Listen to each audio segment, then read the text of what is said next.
नमस्कार, मैं रितेश कश्यप राष्ट्र समर्पण न्यूज से और आप देख रहे हैं आज एक ऐसा विश्लेषण जिसमें हम लोग आज बताएंगे कि झारखंड के चुनाव को लेकर के क्या हुई, क्यों हुआ और भी कई ऐसी चीजें हम लोग चर्चा करेंगे। चर्चा में हमारे साथ राजा बाबू हैं जो झारखंड राजनीति के अच्छे जानकार हैं और हम लोग उनसे बात करेंगे। तो सबसे पहले हम राजा बाबू का स्वागत करते हैं। तो राजा बाबू नमस्कार। जोहार जी। जोहार।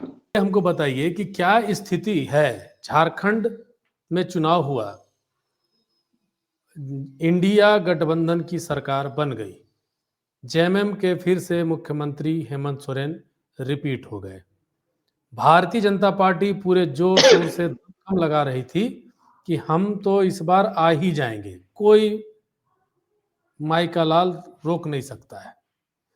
आपको क्या लगता है क्या हुआ? भाजपा ने चुनाव खराब लड़ा या मतलब एनडीए ने चुनाव खराब लड़ा या फिर इंडिया गठबंधन बहुत मजबूती से चुनाव लड़ी? क्या हुआ इसमें? जी इसमें 3-4 सवाल आ गए।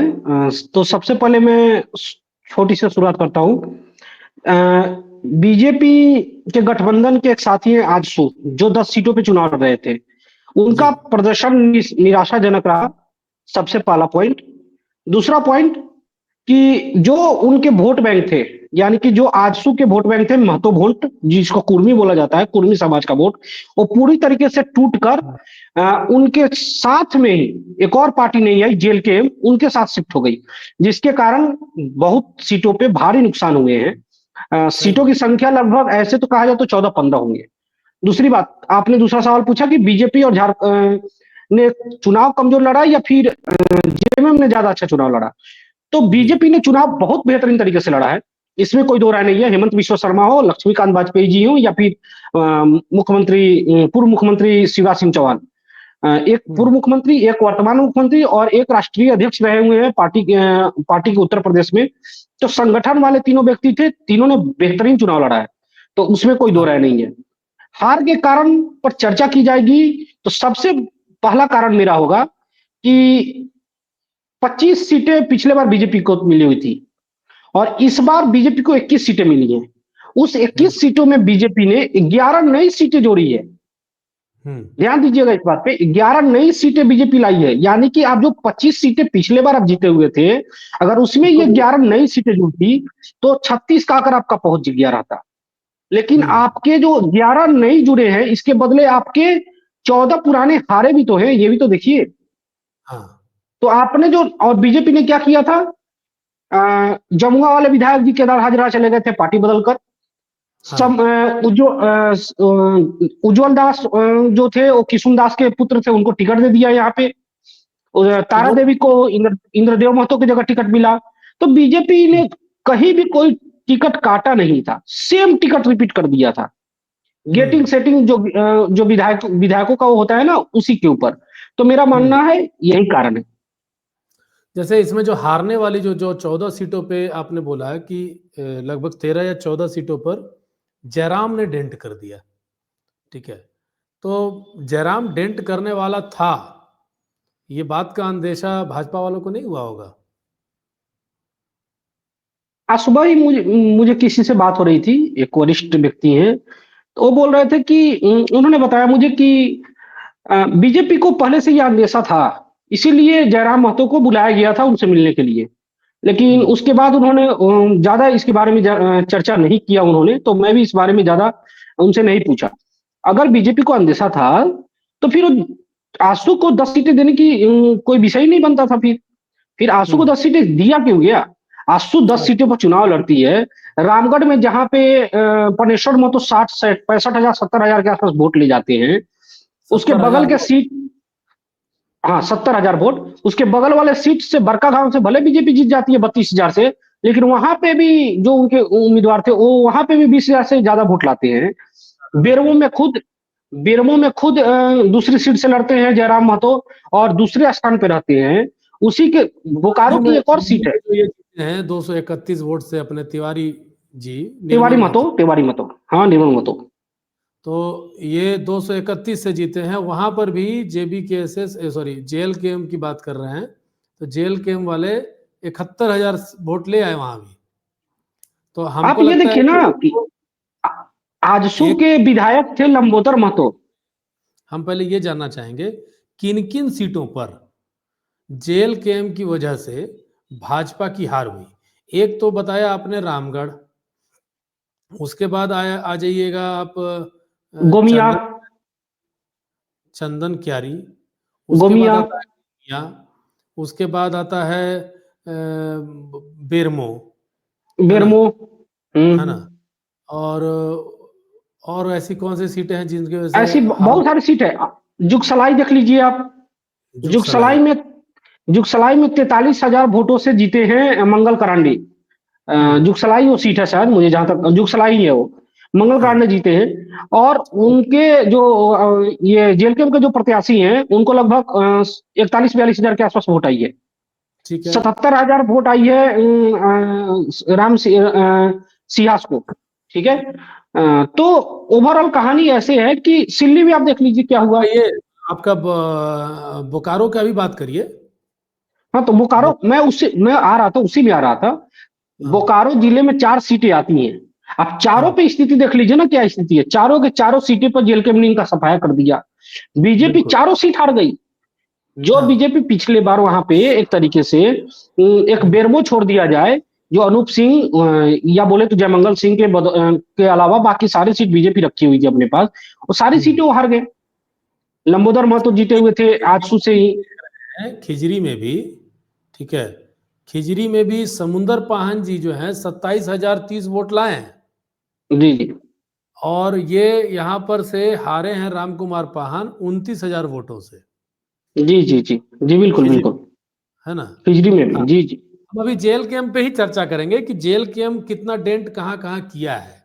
जी बताइए।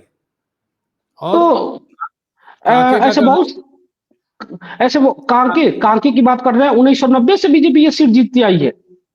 जो हम्म। सीट पिछले 35 सालों में बीजेपी कभी नहीं हारी, वो कांके हम्म। की सीट बीजेपी इस बार बुरी तरीके से हारी है। पच्चीस आप हजार वहां उठाकर से फुलेश्वर बैठा जो है, 25,000 वोट बैठा। लाया। हाँ। और ये और 968 वोट से हारे। हारे। बीजेपी बीजेपी यहाँ पे पिछले 35 सालों से कभी चुनाव नहीं हारी थी। वो बीजेपी कांके जैसी सीटों पे, सारी सीटों पे चुनाव हार सही जाती है। सही बात है। तो ऐसे बहुत सारे सीटें हैं जिसपे अगर हम लिस्ट बनाए तो लंबी चौड़ी लिस्ट बन जाएगी, जिसपे हाँ डीएलके ने बीजेपी को और आसू को भारी नुकसान किया है। हाँ, नहीं हमको हमको जैसा अंदाजा लग रहा है कि लगभग ऐसी 13-14 सीटें हैं लगभग जो ये हारा है। 14 सीटें। आपका गिरिडीह का भी वही कहानी है। गिरिडीह में निर्भय शताब्दी हार गए, लास्ट में जाकर चंद वोटों से हारे हैं वो भी। हाँ, कुल मिलाकर के देखा जाए तो गिरिडीह है जो हारे हैं, जी। टुंडी है, हाँ, टुंडी टुंडी हारे, है। चंदन क्यारी हारे, चौथे नंबर पे गोमिया आ गया, पांचवें नंबर पे ईचागढ़ आ गया, छठे नंबर पे ईचागढ़। खरसावां, तमाड़ हो गया, जी। सिल्ली हो गया, तमाड़ हो गया। रामगढ़ हो गया, बेरमो हो गया, कांके, सिंदरी, निरसा, बोकारो। बोकारो। सिंदरी और ये निरसा में भी 14 लड़ाई 2,000-3,000 के आसपास का था। नहीं, कुल मिला के 14 सीटें हैं। और यहाँ भाजपा को आया है मतलब मन एनडीए को आया है 23 सीट्स। हम्म। ठीक है। अगर ये कहानी नहीं होती तो आज भाजपा के पास, एनडीए के पास 37 सीटें आ जाती। क्या लगता है। जी जी, बिल्कुल बिल्कुल। उसमें मैं एक आधो सीटें हटाऊंगा, जैसे टुंडी भी है। तो टुंडी हम्म, में मुझे लगता है कि टुंडी मथुरा प्रसाद का अपना सीट है। तो वहां पे हाँ। जो भी वोट कटी होगी, यशोदा देवी ऐसे भी तीसरे नंबर पे थी यहाँ से। तो मुझे हम्म। लगता है कि जो भी हो, मथुरा प्रसाद महतो का ही वोट लिए होंगे या फिर आंसू का लिए होंगे। लेकिन अच्छा। टुंडी पे से मथुरा मजबूत मुझे दिख रहे थे, शुरू से ही दिख रहे थे मजबूत। अच्छा, बेबी टुंडी में बेबी मान देवी को। लीजिए जो आप बोल रहे हैं, टुंडी भी हम देख लेते हैं तुरंत 2 मिनट में। टुंडी का जो स्थिति है आप जो बोल रहे हैं, उसमें विकास जो महतो है भाजपा के, विकास कुमार महतो 69,000 वोट लाए हैं। ठीक है, मतलब 69,924। वो हारे हैं 25,000 वोटों से। और मोतीलाल महतो जो झारखंड जेल के एम के हैं, उन्होंने 44,000 वोट लाया है। जी, बिल्कुल, बिल्कुल, मैं वही बोल रहा था। टुंडी मैं इसमें जोड़ना चाह रहा था। 44,000 वोट लाया है। अगर ये दोनों वोट मिल जाता, तब तो मथुरा महतो तो हार जाते। देखिए, मैं कल जब चुनाव की जब मत पत्र के बाद जब पेटी खुलना शुरू हुआ, तो मैंने ट्वीट किया था कि आजसू 2019 इक्वल टू जेलकेम 2024 बीजेपी के लिए। तो आप अच्छा, ओवरऑल देख लीजिए ना। 2019। हाँ, अच्छा, इक्वल टू इक्वल टू जेलकेम जेल। 2024। ओके, बहुत ठीक है? सटीक इसका विश्लेषण नहीं है अपने आप में। इस विषय पर पहले भी टेलीफोनिक पे बातचीत भी हुई थी, जिस पे हम लोगों की चर्चा जी, हो रही थी कि 2019 में जो डेंट आजसू से हटने की वजह से हुआ, इस बार जेल केम के नए खड़ा होने से हो जाने वाला है। हो जाने वाला है। और हम्म। इसका अर्थात सीधी है कि कई सीटें ऐसी थी जो पिछले बार आजसू के कारण डेंट हुए थे बीजेपी को, इस बार 13 सीटें सेम वही कंडीशन। 13 सीटें थी। अभी 14 सीटें हैं, हाँ, उसमें 13 सीटें थी। 13 सीटें थी। तो सेम वही कंडीशन इस बार भी हुई है। तो जेलकेम खुद एक सीट जीते और नुकसान 13-14 सीटों पर लेकर चले गए। अगर आंसू के टाइम जो हुआ सो जेलकेम के टाइम हुआ। तो कहानी ओवरऑल यही है। इसके अलावा भी कई और मुद्दे रहे जो जिस पे तो चर्चा मुद्दे होनी पहले भी चाहिए। आज हम लोग अभी हम आपसे सिर्फ जेल कैम पे चर्चा करेंगे। तो कहाँ गया हमारा जेल कैम को, जब जेल कैम इतना बड़ा डेंट कर सकता था, भारतीय जनता पार्टी इतनी बड़ी राष्ट्रीय पार्टी, क्या इनको एहसास नहीं हुआ या फिर ये लोग इसको हल्के में ले लिए जयराम को? लेकिन मुझे लगता है बीजेपी शायद हल्के में ले ली क्योंकि उनको लगा कि आजसू हमारे साथ है, तो इसलिए कुछ ज्यादा नुकसान नहीं होगा। और कहीं कहीं कि होता है ना कि अगर ऐसी बात सोचे होंगे वो कि आजसू मेरे साथ है इसलिए मुझे कोई नुकसान नहीं होगा, तो मुझे लगता है कि कहीं ना कहीं इनके पास इनपुट नहीं आया या कहीं कुछ गड़बड़ हुआ है, क्योंकि लोकसभा का चुनाव ये बताने के लिए काफी था कि भाई हम 3.5 लाख वोट गिरिडीह में ला सकते हैं, हम 1.5 लाख वोट, 2.5 लाख के करीब वोट हम यहाँ 2 लाख के करीब लाया था शायद हजारीबाग लोकसभा में संजय मेहता। संजय मेहता, 1.5 लाख वोट हम रांची में ला सकते हैं। तो हाँ, ये वो इस्लाम इसमें पुष्कर के नाम था उनका। हमारी हनक कहाँ कहाँ पहुंच गई है या मेरी पहुंच कहाँ कहाँ तक चली गई है, इस बात का इनको अंदेशा नहीं था। तो ये मेरे समझ से तो बाहर है, क्योंकि ये इतना तो मुझे लगता है कि हम लोग बहुत बड़े विश्लेषक नहीं हैं, फिर भी हम लोग इतना समझते हैं कि ये नुकसान पहुंचा सकता था। और ये अभी भी इसी गफलत में थे कि हम लोकसभा को पाट लेंगे विधानसभा में। हालांकि अब तो खैर चिड़िया चुग गई खेत, अब पछताए होत क्या वाली कहानी है। 5 साल का अब तो सरकार बन गई है। ऐसे में क्या लगता है कि भाजपा क्या कर सकती है अब? जयराम किसके तरफ जाएंगे? सत्ता के साथ जाएंगे अभी तक की स्ट्रेटजी को देखते हुए, या सत्ता के विरोध में अभी भी रहेंगे? ऐसा क्या लग रहा है देखिए, आपको? मुझे लगता है वो सत्ता के विरोध में जाएंगे अभी। क्योंकि हम्म। पहली बात उनको पार्टी खड़ी करनी है, उनको अपने एक तो सबसे पहली बात आपने जो बोला मैं एक चीज़ ध्यान में रखना चाहूँगा आपके कि महतो समाज जो है यानी कुर्मी समाज जो है, हर 1-2 दशक में अपना नेता चेंज कर देता है, बदल देता है। चाहे वो बिहारी हम्म। प्रसाद हो, चाहे वो आजसू के 90 के दशक में ये बने सिल्ली वाले अपने महतो जी हो, चाहे अब ये जयराम महतो बने हों। तो हर थोड़े-थोड़े दिनों पर ये अपना नेता बदल देते हैं। इसमें कोई दो राय नहीं है। इनको नया चेहरा चाहिए, नया यंग खून चाहिए, मुझे हम लोगों के लिए तुम कुछ काम करो, नहीं तो हम तुमको बदल देंगे। बदल देंगे। और जयराम महतो की जो मांग है, जो कुर्मी समाज की मांग है कि हमें एसटी में शामिल किया जाए, तो मुझे नहीं लगता कि जेएमएम के रहते हुए ये पॉसिबल है। ये भाजपा इस पे क्यों नहीं आगे बढ़ रहा है? ये पॉसिबल नहीं लगता है ना मुझे। आप एससी का दर्जा मांगो तो एक समझ में आती है, दलित का दर्जा। आप सीधा मांग रहे हो कहाँ? एसटी का दर्जा मांग रहे हो, यानी नहीं, आदिवासी समाज। उनका अपना एक तर्क है कि भाई हम भी आदिवासी ही थे, और आज़ादी से पहले जो एक अंग्रेजों का एक कौन सा तो एक पेपर आया था, सर्वे हुआ था, जी, जी, उसमें जी। इनको एसटी में रखा गया था। जी, जी। राजनीतिक कारणों से इन्हें एसटी में का दर्जा न मिल करके ओबीसी का दर्जा मिला। मिल गया, इसलिए ये हाँ। कहते हैं कि मुझे उसका नाम हम भूल रहे हैं उस अंग्रेज का जो इसने सर्वे किया था। तो उसके आधार पर इनका डिमांड है कि भाई हम एसटी के में शामिल होने के लायक हैं, हमें शामिल किया जाए।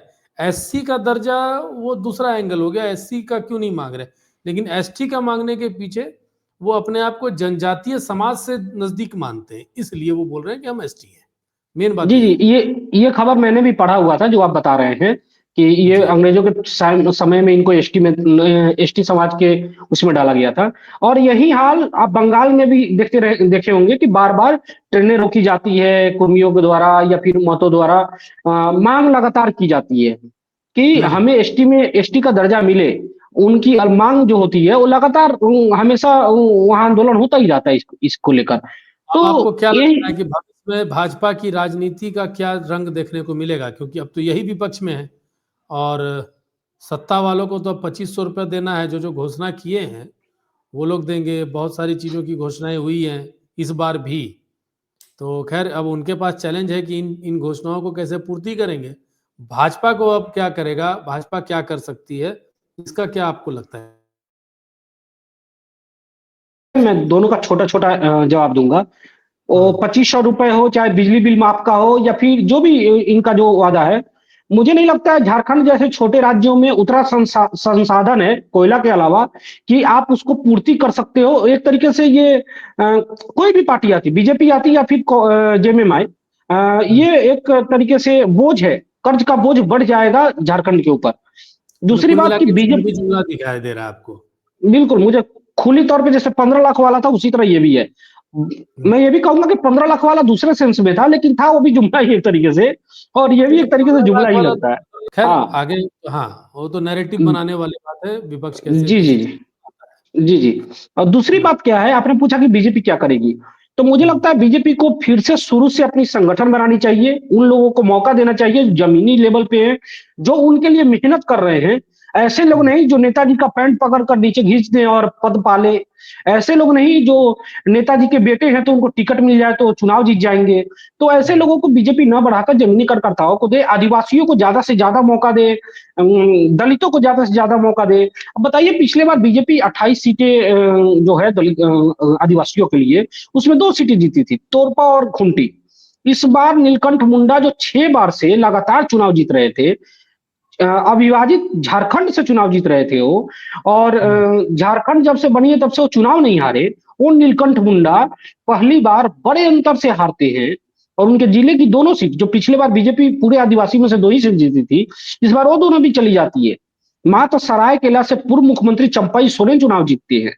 तो आप देख लीजिए कि आप बाबूलाल मरांडी को आगे बढ़ाते हैं। आपके पास अर्जुन मुंडा जैसे बड़े चेहरे हैं, बाबूलाल मरांडी जैसे, चंपई सोरेन को लेकर आए आप। जगन्नाथपुर से मीरा मुंडा को, सॉरी इनको, गीता कोड़ा को चुनाव लड़ाते हैं, जो मधु कोड़ा की पत्नी है। आपके पास इतने बड़े-बड़े चेहरे हैं, फिर भी आप चुनाव हार जाते हैं। हारते नहीं है, बुरी तरीके से हारते हैं। तो मुझे लगता है संगठन में फिर से ध्यान देना चाहिए, नए लोगों को मौका देना चाहिए। आदिवासियों के बीच जो इनकी स्थिति खराब हुई है, जो ग्राफ इनका गिरा है 2014 के बाद, उस ग्राफ को इनको बढ़ाना चाहिए। जाकर लोगों से मिलना चाहिए इनको। बस यही बोलूँगा मैं। चलिए ये थे राजा बाबू, जिन्होंने अपनी एक जेएलकेएम फैक्टर को जयराम फैक्टर के बारे में एक अपना अच्छा विश्लेषण दिया और थोड़ा-सा सुझाव भी दिया होगा और बहुत अच्छी चर्चा भी हुई। अभी तक के लिए इतना ही। नमस्कार। धन्यवाद राजा बाबू। जी, नमस्कार, नमस्कार।